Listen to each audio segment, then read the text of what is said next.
ہم پڑھیں گے سجدہ تلاوت. اس میں بھی بہت لوگ پریشان رہتے ہیں. سجدہ تلاوت کی مشروعیت. علماء نے سجدہ تلاوت کے مشروع ہونے پر اجماع کیا ہے کہ یہ سجدہ کرنا چاہیے. ٹھیک ہے. اور انہوں نے اس کے واجب ہونے میں اختلاف کیا ہے. واجب وہ ہوتا ہے جس کے چھوڑنے پر گناہ لازم. ٹھیک ہے. بس جمہور کے نزدیک یہ سنت ہے. جمہور کے نزدیک یہ سنت ہے. بے شک جن لوگوں کو اس سے پہلے علم دیا گیا، جب ان کے سامنے اسے پڑھا جاتا ہے تو وہ ٹھوڑیوں کے بل سجدہ کرتے ہوئے گر جاتے ہیں اور کہتے ہیں ہمارا رب پاک ہے. بے شک ہمارے رب کا وعدہ یقیناً ہمیشہ پورا کیا ہوا ہے. اور وہ ٹھوڑیوں کے بل گر جاتے ہیں، روتے ہیں، اور قرآن انہیں عاجزی میں زیادہ کر دیتا ہے. یہ ہوتے ہیں اہل علم کہ جن کو قرآن عاجزی میں زیادہ کرتا ہے. یعنی اگر کوئی شخص قرآن پڑھ کر اس کے اندر عاجزی نہیں آئی نا تو گویا اس نے کچھ نہیں پڑھا. ہمبل ہونا ضروری ہے. سجدہ تلاوت واجب نہیں ہے. جمہور علماء کے ہاں مشہور ہے کہ تمام کے تمام سجدہ تلاوت سنت ہے، واجب نہیں ہے. جو سجدہ تلاوت کرے تو ایسا کرنا صحیح ہے، اور جو سجدہ تلاوت نہ کرے تو اس کے ذمہ کچھ نہیں ہوگا، جیسے کہ عمر رضی اللہ عنہ سے یہ وارد ہوا ہے. عمر بن خطاب سے روایت ہے، انہوں نے جمعہ کے دن ممبر پر سورۃ النحل تلاوت فرمائی. جب آیت سجدہ پر پہنچے تو ممبر سے نیچے اترے، پھر سجدہ کیا اور لوگوں نے بھی آپ کے ساتھ سجدہ کیا، یعنی سجدہ تلاوت. یہاں تک کہ جب اگلا جمعہ آیا تو آپ نے ممبر پر پھر اسی سورت کی تلاوت فرمائی. جب آیت سجدہ پر پہنچے تو فرمایا اے لوگو، ہم آیت سجدہ پڑھ رہے ہیں، جس نے اس پر سجدہ کیا اس نے ٹھیک اور درست کام کیا، اور جس نے نہ کیا اس پر کوئی گناہ نہیں. تاہم عمر رضی اللہ عنہ نے سجدہ نہ کیا. وہ لوگوں کو سکھانا چاہتے تھے کہ اس میں آپشن ہے، جو کر سکتا ہے وہ کرے، جس نے نہیں کیا اس کو گناہگار نہ سمجھا جائے. سجدہ تلاوت سنت ہے. تلاوت کرتے ہوئے سجدے والی آیت آنے پر نبی صلی اللہ علیہ وسلم اور آپ کے صحابہ کرام کے نقش قدم پر چلتے ہوئے سجدہ تلاوت کرنا سنت ہے، اس لیے کہ آپ صلی اللہ علیہ وسلم اپنے صحابہ کے درمیان بیٹھ کر تلاوت کرتے، اور جب آپ ایسی آیت سے گزرتے جس میں سجدہ ہوتا تو آپ سجدہ کرتے اور صحابہ بھی آپ کے ساتھ سجدہ کرتے. سجدہ تلاوت کی اہمیت. نبی صلی اللہ علیہ وسلم اور صحابہ کا سجدہ تلاوت کا اہتمام کرنا. ابن عمر سے روایت ہے کہ نبی صلی اللہ علیہ وسلم قرآن کی قرات کرتے تھے، بس آپ اس سورت کی قرات کرتے جس میں سجدہ ہوتا تو آپ سجدہ کرتے اور ہم بھی آپ کے ساتھ سجدہ کرتے، حتیٰ کہ ہم میں سے بعض کو اپنی پیشانی رکھنے کے لیے بھی جگہ نہ ملتی. پورا کراؤڈ جو تھا وہ سجدے میں گر جاتا تو دوسرے کی پیٹھ پہ جیسے سجدہ ہوتا. پھر ابو رافع سے روایت ہے، انہوں نے کہا میں نے ابو ہریرہ کے ہمراہ نماز عشاء ادا کی. انہوں نے نماز میں اذا السماء انشقت کی قرات کی تو اس میں سجدہ کیا. میں نے کہا یہ کیا ہے؟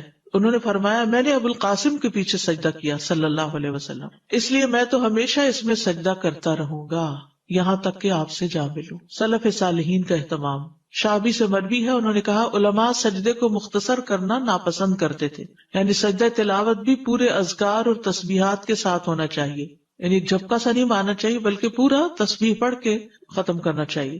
اور وہ اس بات کو بھی ناپسند کرتے تھے کہ جب وہ آیت سجدہ پر پہنچے تو وہ سجدہ کیے بغیر اس پر سے گزر رہے ہیں. سورۃ نجم کے سجدہ تلاوت پر سب کا سجدہ کرنا. ابن عباس سے روایت ہے کہ نبی صلی اللہ علیہ وسلم نے سورہ نجم میں سجدہ کیا اور آپ کے ہمراہ اس وقت تمام مسلمانوں، مشرکین اور جن و انس نے سجدہ کیا. ابو ہریرہ کہتے ہیں کہ نبی صلی اللہ علیہ وسلم کے پاس سورہ نجم لکھی گئی. جب سجدہ والی آیت پر پہنچے تو آپ نے سجدہ کیا اور ہم نے بھی آپ کے ساتھ سجدہ کیا، اور دوات اور قلم نے بھی سجدہ کیا، وہ بھی جھک گئے، لیکن ایک شخص نے سجدہ نہیں کیا تھا. تو وہ عبداللہ بن مسعود کہتے ہیں کہ وہ اس حال میں قتل کیا گیا کہ وہ اللہ کے ساتھ کفر کرتا رہا، یعنی کفر کی حالت میں ہی فوت ہوا. سجدہ تلاوت کرنے پر شیطان کا رونا. ابو ہریرہ سے روایت ہے، انہوں نے کہا کہ رسول اللہ صلی اللہ علیہ وسلم نے فرمایا جب ابن آدم آیت سجدہ کی قرات کرتا ہے پھر سجدہ کرتا ہے تو شیطان روتے ہوئے وہاں سے ہٹ جاتا ہے. وہ کہتا ہے ہائے اس کی ہلاکت. اور ابو قریب کی روایت میں ہائے میری ہلاکت. ابن آدم کو سجدے کا حکم ملا تو اس نے سجدہ کیا، اس کے لیے جنت ہے، اور مجھے سجدے کا حکم ملا تو میں نے انکار کیا، بس میرے لیے آ گئے. تو یاد رکھیے یہی چیز نماز پڑھنے والوں نہ پڑھنے والوں میں فرق کر دیتی ہے. پڑھنے والے ایک طرف ہے، نہ پڑھنے والے ایک طرف ہے. کوئی آدم کے طریقے پہ چل رہے ہیں اور کوئی شیطان کے طریقے پہ چل رہے ہیں. جسے ہم بچوں وغیرہ کو کہتے ہیں نا نماز پڑھو، اس کی اہمیت، تو ہر وقت یہ لفظ نہ بولا کریں نماز پڑھو. کبھی بیٹھے ہو اچھے موڈ میں تو کریں اچھا یہ بتاؤ کہ اگر تمہارے پاس چوائس ہو تو تم آدم علیہ السلام کے طریقے پہ چلو گے یا شیطان کے طریقے پہ. تو ہو سکتا ہے پہلے تو اس کو سوال ہی سمجھ نہ آئے کہ کیا مطلب. تو آپ کہیں گے آدم علیہ السلام کو جب حکم ملا تھا تو انہوں نے سجدہ کیا تھا اور شیطان کو حکم ملا تو اس نے نہیں کیا تھا، تو تم کیا کرنا چاہتے ہو، تم اپنے لیے کیا پسند کرو گے؟ ایسے سوال ضمیر جگاتے ہیں، سوچنے پر مجبور کرتے ہیں، چوائس دیتے ہیں، اور پھر عمل کرنا آسان ہوتا ہے۔ تو لوگوں کا ضمیر جگایا کرے، ان کی انا نہیں جگایا کرے۔ کسی بھی معاملے میں جب کسی کی انا جاگ پڑتی ہے نا تو اس کو پھر کنٹرول کرنا بڑا مشکل ہے، اس کو سمجھانا بڑا مشکل ہے۔ اور جب ضمیر جاگتا ہے تو لوگوں کے دل پگھلنے لگتے ہیں، پھر وہ اس کو لے لیتے ہیں، اور اس کے لیے صرف حکم دینے کی بجائے اور آرگیو کرنے کی بجائے اور دلیل لانے کی بجائے اور بحث کرنے کی بجائے خیر خواہی کے ساتھ دل کی پوری سنجیدگی کے ساتھ سوال کیا تاکہ دوسرا بات سمجھ جائے۔ کیونکہ اصل ہمارا مقصد کیا ہے کہ یہ شخص مشکل سے بچ جائے کسی طرح، ورنہ ہمیں کیا لگے، اس کی مرضی جو چاہے کرتا پھر، پر چین نہیں آتا نا، کیسے چھوڑ دیں؟ اور پھر اس شخص کے گھر میں ہونے کی وجہ سے پورے گھر میں ایک نحوست، اگر ایک بندہ بھی نہیں پڑھتا گھر میں نماز تو گھر میں نحوست ہے۔ اور پھر وتواصوا بالحق وتواصوا بالصبر ہمارا فرض ہے، جب ہم فرض ادا کر دیں گے تو پھر اللہ تعالیٰ اس مصیبت کو ٹال دے گا، کیونکہ امر بالمعروف نہ کرے پھر پکڑ ہے۔ ایک عورت نے اپنا طریقہ لکھا ہوتا، کہیں پڑھا تھا میں نے، کہ وہ اپنا ہاتھ بھگوتی، اس پہ خوشبو لگاتی اور پھر پیار سے اپنے شوہر کے چہرے پر ہاتھ پھینکتی تو اٹھ جاتا، اس کو اٹھتے اٹھتے اچھے خوشبودار ہاتھ کے لمس ملتا تو اٹھ جاتا۔ پھر ایک چائے کا کپ بنا دے، بس ضمیر جگاتے ہیں۔ دعا کریں، دعا بہت ضروری ہے۔ ریسنٹلی کسی سے میری ملاقات ہوئی تو کہنے لگے میرے والد 80 سال کی عمر کے اور اب جا کر انہوں نے تھوڑا سا اس طرف توجہ کی ہے۔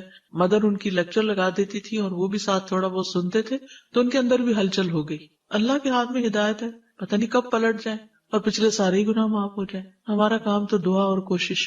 سجدہ تلاوت والی آیات سے سجدہ کیے بغیر نہ گزرنا۔ عقبہ بن عامر کہتے ہیں کہ میں نے رسول اللہ صلی اللہ علیہ وسلم سے کہا، اللہ کے رسول کیا سورہ الحج میں 2 سجدے ہیں؟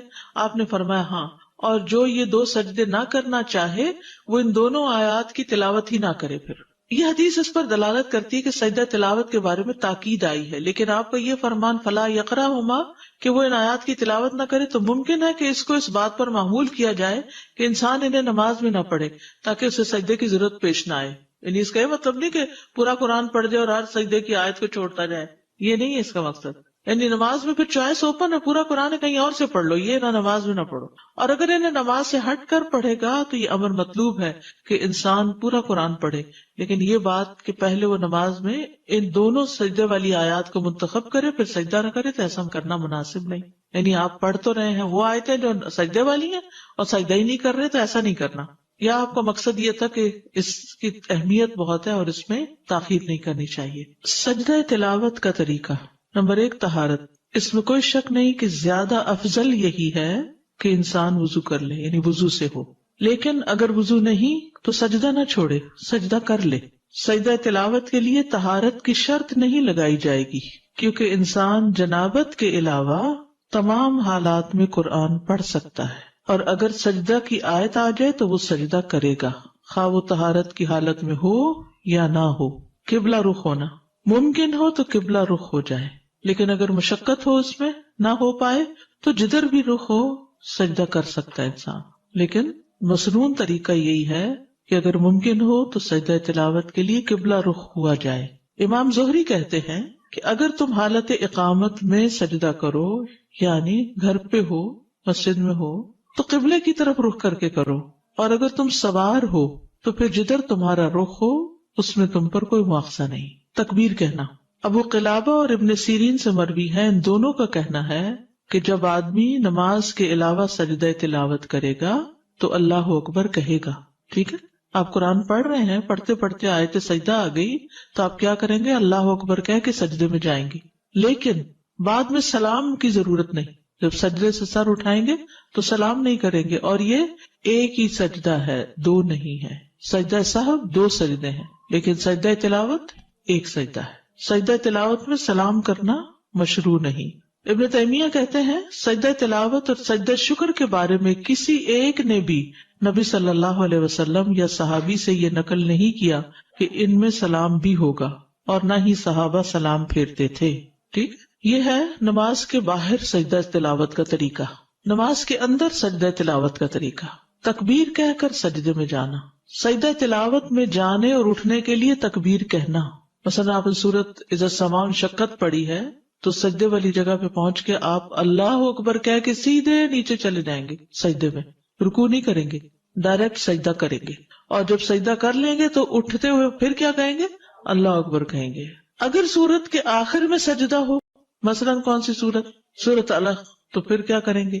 اگر سورت کے آخر میں سجدہ ہو اور مزید تلاوت نہ کرنی ہو تو پہلے سجدے کے لیے تکبیر کہی جائے گی، سجدہ تلاوت ادا ہوگا، پھر تکبیر کہہ کر اٹھا جائے گا، اور کھڑے ہو کر رکوع کے لیے تکبیر کہہ کے رکوع پہ جایا جائے گا، یعنی یہ سجدہ الگ کیا جائے گا اور پھر کھڑے ہو کے رکوع کر کے دوبارہ پھر وہ سجدے اور آگے نماز کنٹینیو کی جائے گی۔ واضح؟ اوکے۔ ابن عثیمین کہتے ہیں نماز میں سجدہ تلاوت بالکل اسی طرح ہے جیسے نماز میں عام سجدہ ہوتا ہے۔ کیسے ہے؟ جیسے عام سجدہ ہوتا ہے نماز کا، ویسے ہی سجدہ تلاوت ہے۔ نہیں سمجھ آئی؟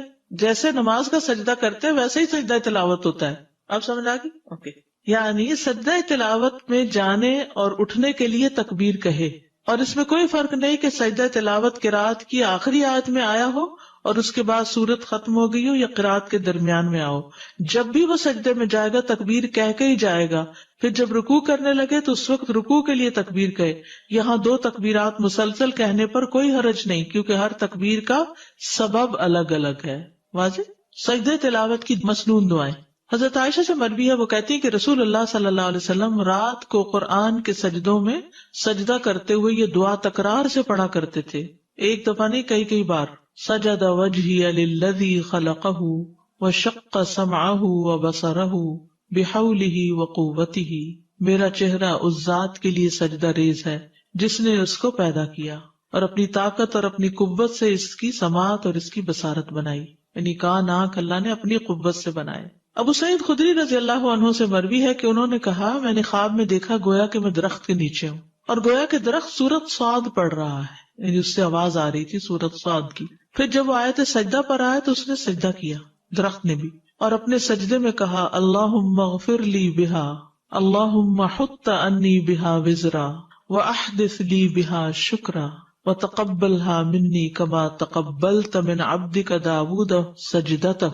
ٹھیک ہے، یہ تقبلتا ہے، اے اللہ اس سجدے کی وجہ سے مجھے بخش دے، اے اللہ اس کے ذریعے میرے بوجھ دور کر دے، یعنی زندگی کے جو بوجھ ہوتے ہیں نا وہ سجدوں سے دور ہوتے ہیں، اور میرے لیے اس کے ذریعے شکر نعمت پیدا کر دے، اور اسے مجھ سے قبول فرما لے جیسا کہ تو نے اپنے بندے داؤد سے ان کا سجدہ قبول فرمایا تھا۔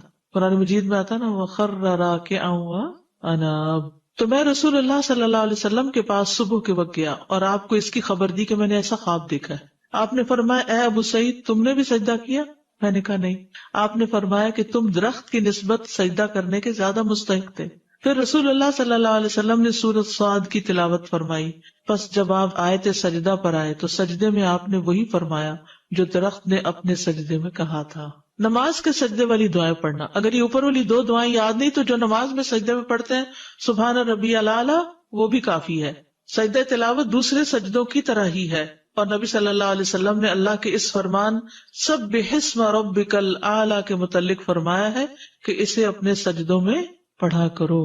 تو اس پر ہم کہتے ہیں کہ جب انسان سجدہ تلاوت کرے تو وہ کہے سبحان ربی الاعلی، سبحانک اللہم ربنا وبحمدک اللہم اغفر لی، اللہم لک سجدت وبک آمنت ولک اسلمت، سجد وجہی للذی خلقہ وصورہ وشق سمعہ وبصرہ بحولہ وقوتہ، اللہم اکتب لی بہا اجرا وحط انی بہا وزرا واجعلہا لی عندک ذخرا وتقبلہا منی کما تقبلتہا من عبدک داود۔ تو اگر انسان اس کے علاوہ کوئی دعا پڑھے جب اسے یہ حفظ نہ ہو تو کوئی حرج نہیں۔ اگر جیسے سجدہ تلاوت کوئی پڑھی یا کوئی بھی سورہ پڑھی جس میں آخر میں سجدہ ہے اور پھر سجدہ کیا اور پھر اٹھ کے کوئی سورہ شروع کر دی، جی کوئی حرج نہیں، ٹھیک ہے، ایسا بھی کر سکتے ہیں۔ مکروہ ٹائم پر کر سکتے ہیں سجدہ تلاوت، مکروہ ٹائم جیسے فجر کی نماز کے بعد۔ جی یہ سبب کا سجدہ ہے نا۔ السلام علیکم استاذ، اس کا مطلب ہے کہ نماز میں اگر سجدہ تلاوت آ جائے تو وہ نہیں چھوڑ سکتے، وہ کرنا ہی کرنا ہے ہر صورت میں۔ جی کرنا چاہیے، چھوڑنا نہیں چاہیے۔ اس لیے آپ نے دیکھو کہ رمضان میں ہمیشہ امام کرتے ہیں، کسی بھی مسلک کسی بھی مسجد کہیں بھی چلے جائیں سبھی کرتے ہیں اپنی تلاوت اگر کر رہے ہیں۔ جی افضل یہی ہے، کرنا ہی چاہیے، اللہ کہ کوئی مجبوری ہو جائے۔ اگر ٹیپ ریکارڈر چل رہا ہو، آڈیو چل رہی ہو کہیں تو بس جھک جائیے، لیکن یہ کہ اگر نہ جھکے تو کوئی حرج نہیں ہے۔ اس میں کہتے ہیں کہ تلاوت کرنے والا جھکے تو آپ جھکے۔ تو اب اس میں شک ہے کہ جب وہ تلاوت کر رہا تھا وہ جھکا تھا کہ نہیں۔ اگر وہ جھکا تھا تو ہمیں بھی جھک جانا چاہیے. 10 دفعہ پڑھے ایک ہی سجدہ ہوگا. جی آپ یقین کریں کہ بیچ میں تلاوت بریک کر کے اس وقت جھک جانا اچھا لگتا ہے. جی فریش بھی ہو جاتے. جیسے آپ نے دیکھا ہوگا ابھی نماز پڑھنے کے بعد آپ کی کیفیت ایک دم پھر اچھی ہو گئی, پڑھتے پڑھتے تھک جاتے, پھر بیچ میں نماز آئی, نماز پڑھی, پھر فریش ہو گیا مائنڈ. تو ایسے سجدہ تلاوت بھی, تلاوت کرتے کرتے انسان ذرا نیند میں آنے لگتا ہے, پھر سجدہ کرتا ہے تو پھر ذرا فریش ہو جاتا ہے. بلڈ فلو ایگزیکٹلی سجدے میں جاتے ہوئے بلڈ فلو جو ہے وہ برین میں چلا جاتا ہے, تو آپ اس میں فریش ہو جاتے ہیں. السلام علیکم استاد, میں نے کچھ لوگوں کو دیکھا ہے جب وہ سجدہ تلاوت پڑھتے ہیں تو قرآن پہ ہی سجدہ کر لیتے ہیں, ایسا کرنا ہے نہیں, اس قرآن پہ سجدہ قرآن پہ سر رکھ لیے, ماتھا اپنا رکھ لیتے ہیں پڑھتے پڑھتے, یہ صحیح نہیں ہے. بہت شدید ضرورت کے علاوہ خواہ مخواہ کچھ چیزیں قرآن کے اوپر نہیں رکھنی, اس کو ایک طرف رکھتے ہیں آپ, آیت جب پوری ہو جائے پھر کرنا بہتر ہے. اس کی کوئی دلیل نہیں ملتی 14 اکٹھے کرنے کی, حالانکہ 15 سجدے ہیں, یہ بھی یاد رکھیں. اچھا وہ جو لوگ قرآن خوانی کرواتے ہیں کہ آپ قرآن پڑھ دیں ہم سجدے کم کر دیں گے, بس ایک جب نئی چیز خود ایجاد کی تو پھر سارا دین شروع ہو گیا نا, پھر تو حد ہی ختم ہو گئی, ہر چیز اپنے ہاتھ میں لے لی. میں بچوں کو قرآن پڑھاتی ہوں تو عموماً ان کو پڑھاتے پڑھاتے بار بار وہ آیت سجدے والی پڑھانی پڑتی ہے, پھر وہ بچے بھی پڑھتے ہیں تو ہم سرکل میں بیٹھے ہوتے, پھر اس صورت میں کیا کروں؟ بس آخر میں ایک سجدہ سب کر کے اٹھ جائے. ٹھیک, تو اس کے لیے بچے آگے بیٹھے ہو, کوئی حرج نہیں, اس میں نماز والی شرائط نہیں ہے. جی جتنی ہو سکے اتنا تو بہت اچھا ہے, لیکن اگر نہیں ہو سکتی تو بھی کر لینا. یعنی اصل کیا ہے کہ سجدے والی بات آئی اور ہم جھک گئے تو آؤ جھک جائیں, بس اتنی سی بات ہے. سجدہ شکر, سجدہ شکر کی اہمیت. سجدہ شکر ان عظیم عبادات میں سے ہے جن کے ذریعے بندہ اللہ جل و علا کا شکر ادا کرتا ہے, کیونکہ اس میں اپنے جسم کا سب سے معزز ترین حصہ یعنی چہرہ زمین پر رکھ کر اللہ کے لیے خضوع اختیار کیا جاتا ہے, اور اس کے ذریعے دل اور زبان اور تمام اعضاء سے اللہ کا شکر ادا کیا جاتا ہے. نبی صلی اللہ علیہ وسلم کا خوشی ملنے پر سجدہ شکر ادا کرنا. ابو بکرہ سے مروی ہے کہ نبی صلی اللہ علیہ وسلم سے روایت کرتے ہیں کہ جب آپ کے پاس کوئی خوشی والی خبر آتی یا آپ کو کسی بات کی خوشخبری دی جاتی تو آپ فوراً اللہ کا شکر ادا کرنے کے لیے سجدے میں گر پڑتے. ہم نے زندگی میں کتنی دفعہ ایسا کیا, کتنی ہی گڈ نیوز سنی ہوگی, کتنی ہی خوشخبریاں سنی ہوگی, کبھی بچے کی ولادت کی, کبھی کسی بچے کی کامیابی کی, کبھی کسی کی شادی کی, لیکن ہم خوشی کا اظہار عموماً اللہ کی نافرمانی سے کرتے ہیں, جبکہ خوشی کا اظہار اللہ کی فرمانبرداری سے اور اس طریقے اور اس کام سے کرنا چاہیے جو انسان کو اللہ کے قریب کر دیتا ہے. نبی صلی اللہ علیہ وسلم کا ایک موقع پر لمبا سجدہ شکر ادا کرنا. عبد الرحمن بن عوف سے مروی ہے کہ ایک مرتبہ رسول اللہ صلی اللہ علیہ وسلم باہر نکلے, آپ صلی اللہ علیہ وسلم صدقے کی کسی زمین میں داخل ہو گئے, وہاں آپ قبلہ رخ ہو کر سجدے میں گر گئے. صدقے کی کسی زمین میں داخل ہوئے, وہاں قبلہ رخ ہو کر سجدے میں چلے گئے. اتنا طویل سجدہ کیا کہ مجھے اندیشہ ہونے لگا کہ اللہ عز و جل نے آپ کی روح قبض کر لی ہے. کبھی آپ ہی یہ کر کے دیکھیں, کوئی نعمت یاد کر کے بس لمبا, جو آج تک لمبا نہ کیا ہو اتنا. ہمارے میں ویسے اسٹیمنا ہی نہیں ہے. میں نے یہ تجربہ کرنے کی کوشش کی تو سانس ہی اتنا پھول گیا کہ مشکل ہوئی, کیونکہ ہمارے عام سجدے بھی اتنے لمبے نہیں ہیں. لیکن کریے گا ضرور انشاءاللہ. اس بات پہ شکر کہ اللہ تو نے ہمیں سجدہ صاحب کا طریقہ سکھا دیا, یہ سجدہ شکر ہے نا. وہاں آپ قبلہ رخ ہو کر سجدے میں گر گئے اور اتنا طویل سجدہ کیا کہ مجھے اندیشہ ہونے لگا کہ اللہ عز و جل نے آپ کی روح قبض کر لی ہے. میں دیکھنے کے لیے آپ سے قریب ہو کر بیٹھ گیا تو آپ نے اپنا سر اٹھا کر فرمایا کون ہے؟ میں نے عرض کیا عبد الرحمن ہوں. آپ نے فرمایا کیا ہوا؟ یعنی آپ اتنے محب تھے کہ آپ کو یہ خیال ہی نہیں رہا کہ یہ پریشان ہوا ہے. میں نے کہا اللہ کے رسول آپ نے ایسا سجدہ کیا کہ مجھے اندیشہ ہونے لگا کہ اللہ عز و جل نے اس میں آپ کی روح قبض کر لی. اس پر آپ نے فرمایا جبریل میرے پاس آئے اور انہوں نے مجھے خوشخبری سنا دی کہ اللہ عز و جل فرماتے ہیں جو شخص آپ پر درود بھیجے گا میں اس پر اپنی رحمت نازل کروں گا, اور جو شخص آپ پر سلام بھیجے گا میں اسے سلامتی دوں گا. اس پر میں نے اللہ عز و جل کے لیے سجدہ شکر ادا کی. نبی صلی اللہ علیہ وسلم کا داؤد علیہ السلام کی توبہ قبول ہونے پر سجدہ شکر ادا کرنا. ابن عباس سے مروی ہے کہ نبی صلی اللہ علیہ وسلم نے سورۃ صاد میں سجدہ کیا اور فرمایا داؤد علیہ السلام نے یہ سجدہ بطور توبہ کیا تھا اور ہم یہ سجدہ شکرانے کے طور پر کرتے کہ اللہ نے داؤد علیہ السلام کی توبہ قبول کر لی. وَنَحْنُ نَسْجُدُهَا شُكْرًا لِلَّهِ عَلَىٰ قُبُولِهِ تَوْبَةَ نَبِيِّهِ. اگر میرے پاس زیادہ ٹائم ہوتا نا تو جتنی عربی اس ڈاکیومنٹ میں ہے میں آپ کو ایک ایک چیز پڑھ کے پہلے عربی میں بتاتی پھر اردو میں بتاتی, لیکن وہ کورس 9 ویکس میں پورا نہ ہوتا. ویسے ابھی یہ کتابیں بہت اچھی ہیں, یہ نماز نبوی یہ زیادہ اچھی کتاب ہے, لیکن مختصر یہ مسنون نماز اور روزمرہ کی دعائیں, یہ نماز کے بعد پڑھے جانے والے اذکار کا کارڈ, یہ تہجد کی دعا کہیں ایسی جگہ لگا دی جائے جہاں آپ تہجد پڑھتے ہیں, اور یہ نماز محمدی اور مسنون دعائیں، ایک پروفیسر محمد ذوالفقار کی کتاب ہے پریئر اکارڈنگ ٹو دا سنہ، تو ان میں یہ چیزیں آپ کو اکثر مل جائیں گی، ساری تو نہیں ملیں گی لیکن اکثر مل جائیں گی. اس کا ایک پارٹ بھی ہے جو ابن القیم کی کتاب ہے اور وہ عربی کی کتاب ہے، اور وہ نماز کا جو روحانی پہلو ہے اس پر زیادہ فوکس کرتی. سجدہ شکر کے احکام سجدہ تلاوت والے ہیں، ٹھیک ہے، سجدہ شکر کے احکام سجدہ تلاوت والے ہیں. جیسے آپ سجدہ تلاوت کے لیے گئے تھے نا اللہ اکبر کہہ کے اور ایک سجدہ کیا، ایسے ہی سجدہ شکر بھی ہوگا. ابن قدامہ کہتے ہیں کہ سجدہ شکر کی صفت اس کے افعال، اس کے احکام اور اس کی شرائط میں سجدہ تلاوت کی صفت جیسی ہی ہے. سجدہ شکر میں کچھ بھی پڑھا جا سکتا ہے. سجدہ شکر میں کوئی مخصوص ذکر نہیں ہے، بلکہ سجدہ شکر کرنے والے کے لیے مشروع یہ ہے کہ وہ سجدے کی حالت میں موقع محل کے مطابق اللہ کی حمد، اس کے شکر، اس سے دعا اور اس سے استغفار وغیرہ میں سے کچھ بھی کہے.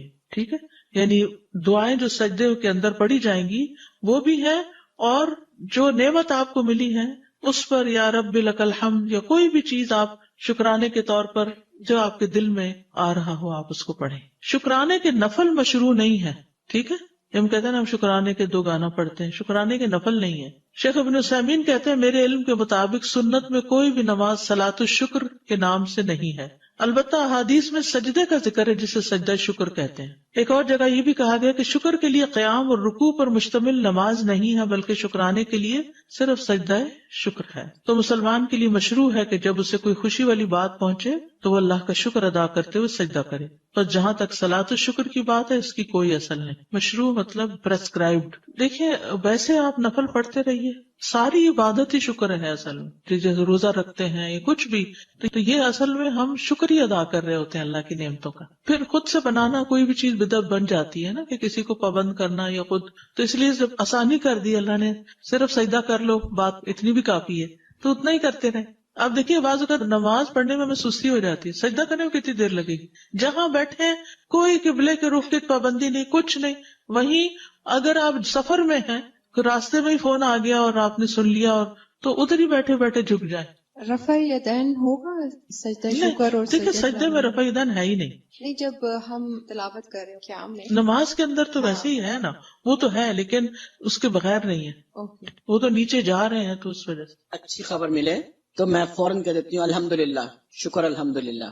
تو اس کے بعد اگر میرا بہت زیادہ دل چاہتا ہے کہ میں واقعی اور اپریشیٹ کروں تو نماز کے بعد بھی میں 2 نفل پڑھ لیا کرتی تھی. نفل نہیں پڑھے، بس سجدے کر لیں. سجدے کر لیں تو وہ کسی وقت بھی کر سکتے اور کہیں پہ بھی کر سکتے. خبر ملتے ہی کرنا افضل ہے، ورنہ جس وقت یاد آئے اس وقت بھی کرنا. مگر ایک دم فوراً منہ سے تو نکلتا ہے یا اللہ تیرا شکر ہے. ہاں تو ساتھ جھک بھی جائے تو اور زیادہ اچھا ہے. السلام علیکم. وعلیکم السلام. کیا ہر نماز میں بھی ہم آفٹر فرض نماز کے بعد بھی سجدہ شکر کے لیے کر سکتے ہیں؟ اس کا کیا مسئلہ؟ دیکھیے سجدہ شکر نبی صلی اللہ علیہ وسلم کی سنت یہی ہے کہ جب آپ کو کوئی خوشخبری ملی، ٹھیک ہے، تو اگر آپ کو ہر نماز کے پہلے کوئی خوشخبری ملی ہوتی ہے تو آپ کر لیجیے، کیونکہ ابھی جو ہم نے نماز پڑھی وہ بھی تو شکر ہی تھا نا. میں نے آپ سے پوچھنا تھا کہ سجدہ کرنے کے لیے ضروری ہے کہ قبلے کی ڈائریکشن ہی ہو یا آپ جہاں پہ جس جگہ بھی بیٹھے؟ دیکھیے جو میں نے عرض کیا نا کہ سجدہ شکر سجدہ تلاوت ہی کی طرح ہے، اس میں قبلے کی ڈائریکشن اگر ہو تو بہت اچھا ہے، نہ ہو تب بھی خیر ہے.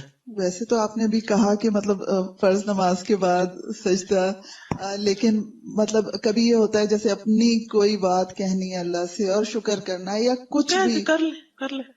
سجدے کے لیے وضو کرنا ضروری ہے؟ نہیں، ہو تو افضل ہے، نہ ہو تو کوئی بات نہیں. جیسے قرآن پڑھنے کے لیے ہو تو افضل ہے، نہیں تو کوئی بات نہیں. اور نماز کوئی بھی پڑھ سکتے ہیں، حاجات ہے یا جو بھی ہے کچھ، اس میں تو خالی شکر کی نماز شکرانہ پڑھنے نہیں ہے، پورے دن میں جیسے کوئی نہیں ہے، خالی نوافل پڑھتے رہے.